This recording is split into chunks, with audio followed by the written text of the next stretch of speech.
Good day, ladies and gentlemen. Practically every person on the planet knows this story. It is about four faithful friends. The novel, The Three Musketeers, is a world bestseller. It is the main adventure hit of all time. We are used to these heroes since our childhood. But have you ever wondered where this book really came from? Was D'Artagnan just a fruit of Alexander Dumas's imagination? To answer this question, we need to look back in time. Let's go to a library in Marseille in 1842. There, Alexander Dumas found an old, dusty book. Its name was Memoirs of Monsieur D'Artagnan. The famous writer did not just read it. Legend says he took this single copy home. He never returned it back to the library. Dumas always desperately needed money. He looked for the brightest stories for his readers. He did not work alone. He had a whole staff of talented co-authors. They helped him to create complex plot lines. Together they turned old notes into a legendary literary series. Newspapers printed this story chapter by chapter. People stood in huge lines for the news. They wanted to know what would happen next. But right here, the most interesting part begins. Those very memoirs were a clever literary fake. A man named Gatien de Courtilz de Sandras wrote them. He was a professional author of scandals. He also wrote illegal literature. Courtilz spent 9 long years in the famous Bastille prison. Right there, behind bars, he collected old gossip. He heard rumors about the life of soldiers and officers. He took the name of a real captain. His name was Charles de Batz. Courtilz invented a mass of incredible adventures for him. For example, Dumas took the story of Milady from these fake memoirs. The brand on her shoulder was Courtilz's idea. The image of the treacherous Lady Winter was also his idea. The real D'Artagnan could never write such a complex book himself. History has preserved several of his real letters. In these letters, he writes in huge letters. He also made many terrible grammatical mistakes. So, who was the man behind this fiction? The real hero's name was Charles de Batz de Castelmore. He was born in Gascony, in the south of France. This happened at the beginning of the 17th century. His home was the castle of Castelmore. Actually, it was just a strong stone house. Charles's family was not very noble. His grandfather was a trader. He bought the estate and a noble title. Charles wanted to look prestigious in Paris, so he decided to use his mother's old last name. That name was D'Artagnan. This family was poor but very old. This name opened many doors in high society. Why did the young guy leave his home at 20? In those times in Gascony, younger sons had a difficult fate. All the main inheritance and lands passed to the oldest child. The others had a simple choice. They chose an officer's uniform or a priest's robe. Trade was considered a terrible shame for a nobleman. A simple craft was also a big disgrace. Therefore, Charles chose the army. He went to Paris on an old horse. He had only a letter of recommendation in his pocket. This letter was for a friend of his father. Gascony was a harsh land. It formed a special character in people. The inhabitants of Gascony were incredibly brave. They were physically strong but extremely boastful. They were also very proud people. But to laugh at them openly was mortally dangerous. Gascons were masters of fencing. They grabbed their sword for any reason. This region gave France its best and most fierce soldiers. France in that era was constantly at war. It was the most populated country in Europe. The French army scared all its neighbors. In such conditions, military service was the only way. It was the way to make a career and get rich. The brightest example of success was Monsieur de Treville. He was also a native of Gascony. He was the son of a trader who bought a title. Thanks to his bravery, Treville became a confidant of the king. He led the regiment of the Royal Musketeers. This was an elite unit and the monarch's personal guard. Getting into this squad was a cherished dream. Every young Gascon wanted this job. Life in Paris was a severe test for any Gascon.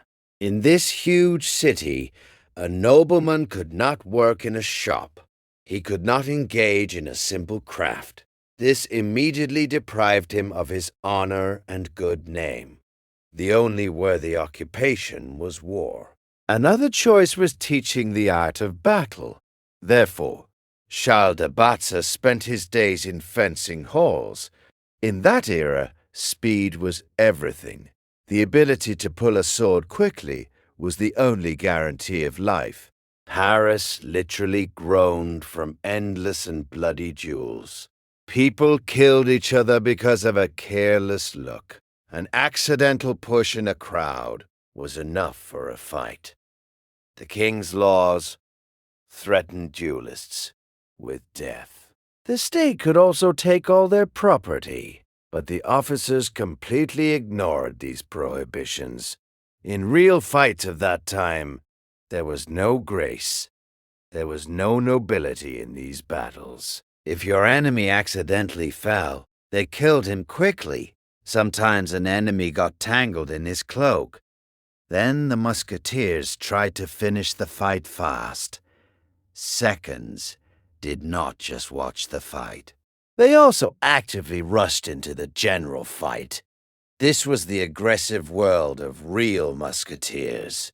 Here live those we know as Athos, Porthos, and Aramis. Now the important differences from the novel begin. In the book, musketeers are from different generations. Athos is a wise mentor in the story. He is much older than the young D'Artagnan. But in reality, everything was completely different. The real Athos's name was Armand de Sillegue. He was younger than Charles de Batz in age. He became a musketeer only in 1643. He wore his blue cloak for a very short time. In October of that year, his cold body was found. It was on a wasteland in Paris. He died in a street fight. He was not even 30 years old. Could he meet D'Artagnan? Most likely not. Charles at this time was an experienced guardsman. Athos was just starting his service and died very quickly. Aramis and Porthos are also very interesting. Henri d'Aramis became the prototype of Aramis. He was born in 1620. He was younger than our D'Artagnan by about 10 years. In the novel, he constantly dreams of the church. But in life, he was a secular abbot. This special title allowed him to receive church money. But he remained an ordinary soldier. Isaac de Portau became the character Porthos. He was also much younger than Charles. He served in the guards with D'Artagnan. These men could see each other in Paris. They could meet each other at war. But they were never that inseparable four friends. That is just a famous story from the book. Another popular myth is the enmity with Richelieu. In the novel, this battle lasts for many years. However, the historical Cardinal Richelieu died in 1642. At this time, Charles de Batz was a simple soldier. He was just a rank-and-file guardsman. It is unlikely that the great politician knew him. He did not know about this young Gascon. Richelieu's successor was the cunning Cardinal Mazarin. He became D'Artagnan's real patron and boss.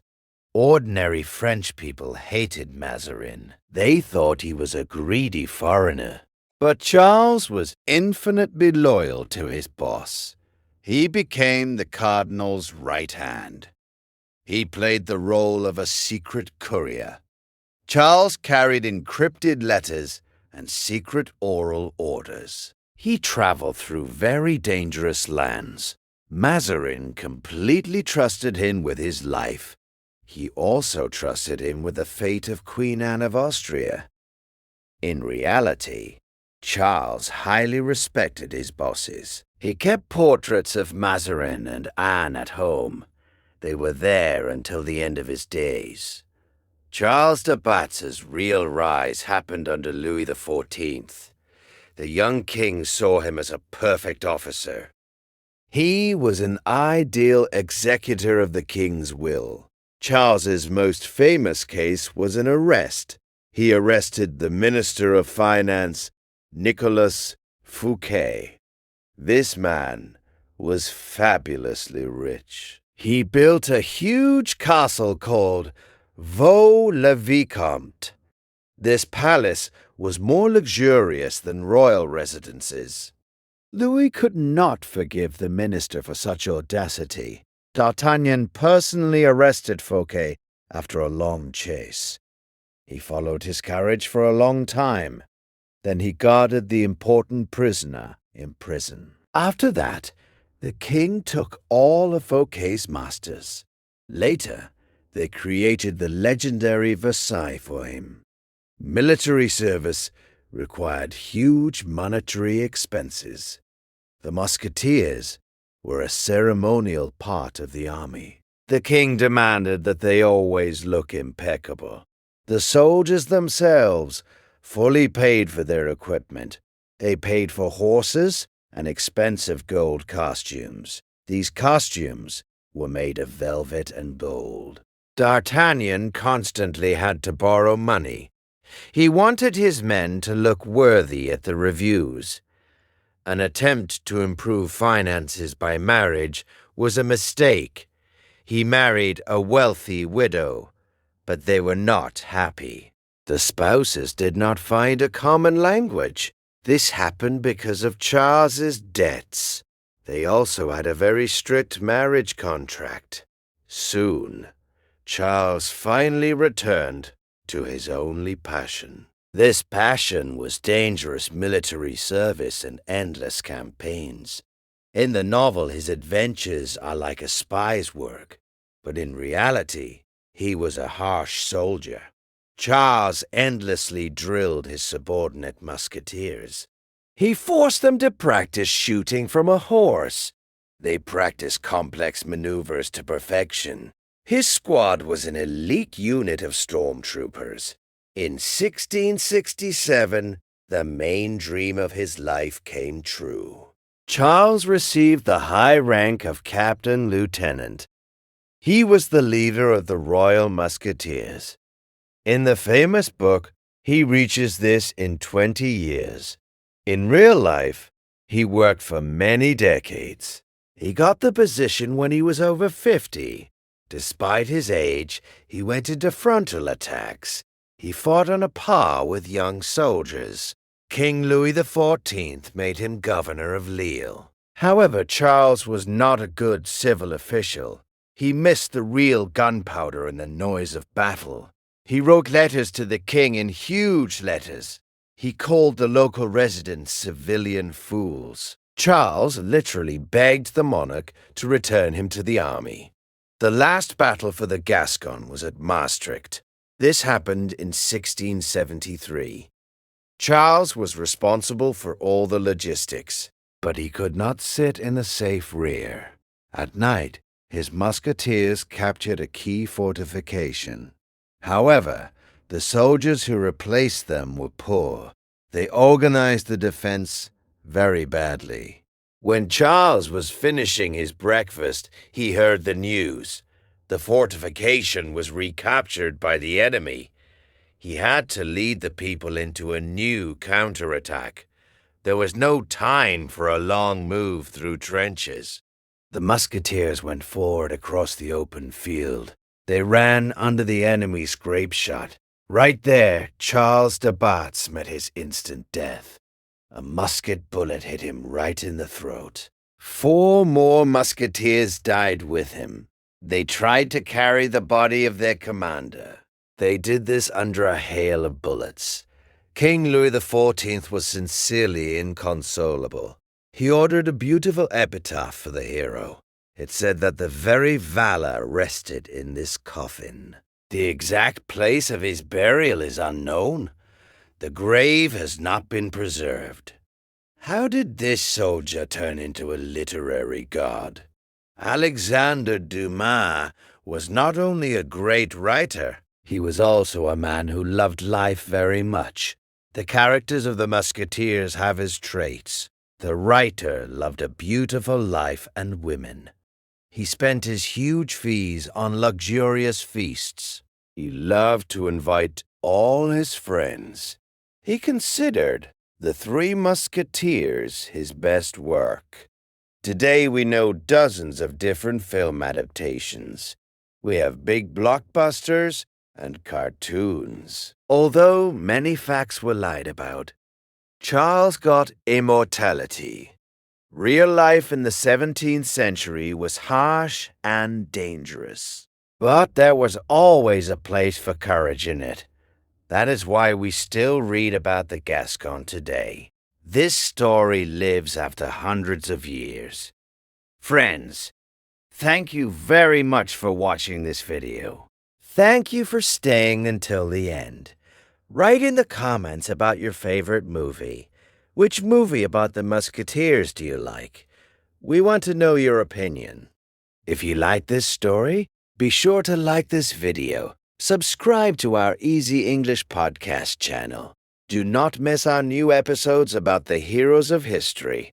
Tell your friends who learn English about this video. Your support is very important to us. Good luck to everyone. Bye, everyone. See you in our new episode.